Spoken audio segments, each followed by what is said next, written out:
Hi, welcome to Teja vlogs. ఈరోజు అయితే నా స్టైల్లో చికెన్ కర్రీ చేస్తున్నాను. దానికి కావాల్సిన items chicken, onion, garam masala, అల్లం వెల్లుల్లి పేస్ట్, బే లీఫ్, గసగసాలు. ముందుగా కడాయి తీసుకొని 3 టేబుల్ స్పూన్ ఆయిల్ వేసుకొని ఆనియన్స్ కొంచెం సాల్ట్ వేసుకొని బ్రౌన్ కలర్లో వచ్చే వరకు ఫ్రై చేసుకోవాలి. ఇదే అండి చికెన్ కర్రీ టేస్ట్.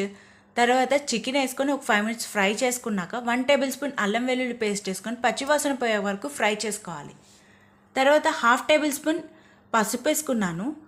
తర్వాత మేమైతే స్పైసీస్ తక్కువ తింటామండి, అందుకే హాఫ్ టేబుల్ స్పూన్ కారం వేసుకున్నాను. మీ టేస్ట్కి తగ్గట్టు మీరు వేసుకోండి కారము. కొంతమంది చాలా స్పైసీగా తింటారు, మేమైతే అంత తినమండి, కొంచెమే తక్కువే తింటాం.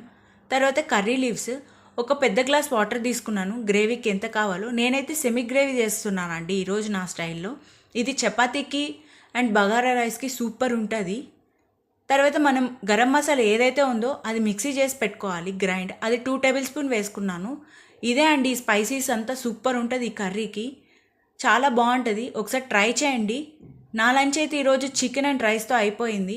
మరి మీది ఎలా అయింది కామెంట్ చేయండి. Like and subscribe.